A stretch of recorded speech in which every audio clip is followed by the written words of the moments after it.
Argentina is a land of Lionel Messi, hardly making headlines in the global press. But it changed when this man, Javier Milei, became the president of Argentina last year. He promised to transform the inflation-dominated country forever. 1 year later, where is he standing? Let's break it down. Few world leaders face a more daunting task than the newly elected president of Argentina. Once one of the most prosperous economies in the world, Argentina has endured decades of economic crises that have shattered its golden past. In the late 19th and early 20th centuries, Argentina was a global economic powerhouse, often called the breadbasket of the world. Its vast agricultural exports, particularly beef, wheat, and corn, made it one of the wealthiest nations per capita. But after World War II, Argentina's economic trajectory began to diverge from that of other prosperous nations. A mix of poor policy decisions, political instability, and protectionist policies slowed down growth. The presidency of Juan Domingo Perón brought populist policies, including heavy government spending, labor reforms, and nationalizing key industries. While these measures initially boosted the economy, they created long-term structural inefficiencies and inflated public debt. For example, in 2001, Argentina defaulted on $132 billion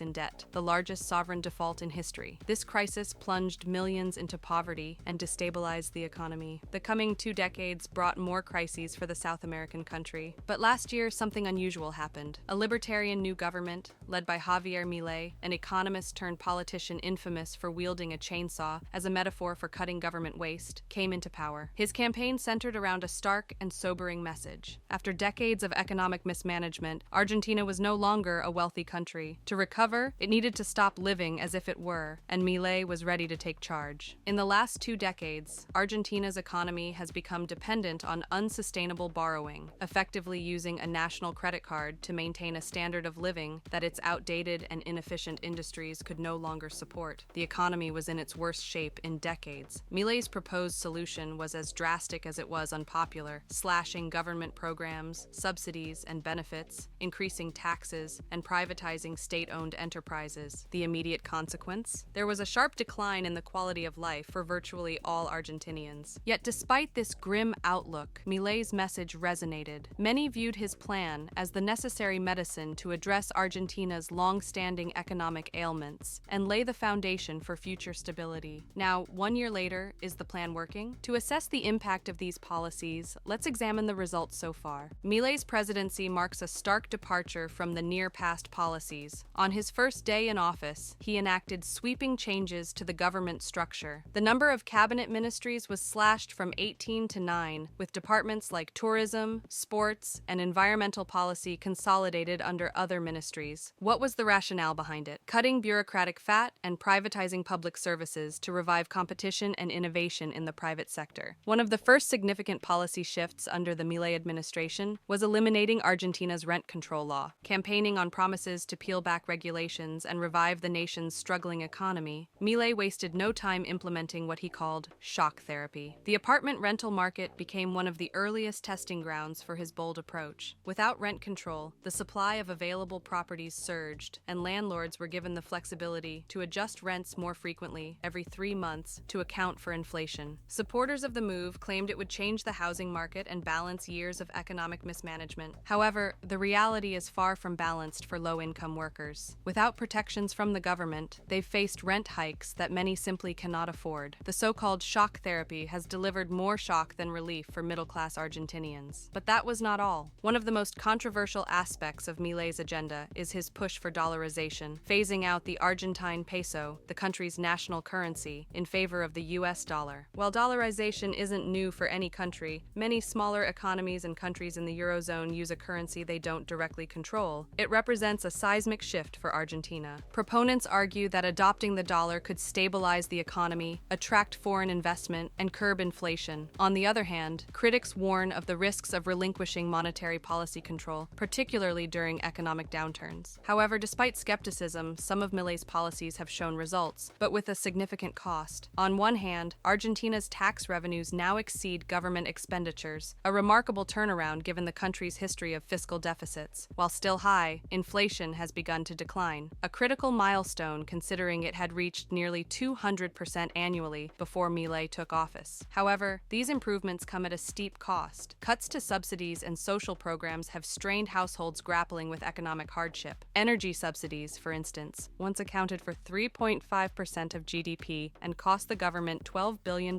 annually. Eliminating such subsidies has led to significant price hikes for essential utilities, sparking public discontent. But here's one thing more: the poverty. For nearly 40 years, Argentina's poverty level hovered above 25%, a troubling figure that had remained relatively stable. In just 1 year, however, it has soared to nearly 53%, the highest level the nation has seen in 2 decades. The data provided by researchers at the Argentine Catholic University paints a grim picture of the economic fallout. Milei's policies, what he calls the chainsaw approach to cutting public spending, are undoubtedly a significant factor. The consequences are becoming harder to ignore. Critics argue that Milei's aggressive cuts to public spending, while intended to stabilize the economy, have pushed millions deeper into poverty. Advocates and economists alike question whether this approach is doing more harm than good. Nevertheless, Milei enjoys a relatively high public approval rating. A survey conducted for Bloomberg News showed that he had nearly 47% support as of November. 1 year in office, Milei's unconventional style and bold rhetoric have divided public opinion. To some, he is an unhinged radical, likened to populist leaders elsewhere in the West like Donald Trump. To others, he is a necessary disruptor, willing to dismantle Argentina's bloated bureaucracy and tackle systemic inefficiencies. Regardless of one's perspective, Milei's credentials as an economist are hard to dismiss. He is well versed in Argentina's challenges, has over 2 decades of teaching experience, and has numerous publications. His rise to prominence began in 2010 when he used radio platforms to highlight the country's fiscal mismanagement and call out government overspending. Argentina's economic woes are deeply entrenched, rooted in decades of poor fiscal discipline and populist policies, prioritizing short-term gains over long-term stability. Milei's approach, marked by extreme austerity and a commitment to living within the country's means, is a gamble. While it has garnered praise from some quarters, its success depends on whether the country can sustain these painful reforms without succumbing to political and social unrest. Ultimately, Milei's presidency represents a pivotal moment for Argentina. If his policies succeed, they could serve as a model for other struggling economies. If they fail, they risk deepening the country's economic and social crises. As the world watches, one thing is clear: the road to recovery is long, and the stakes have never been higher.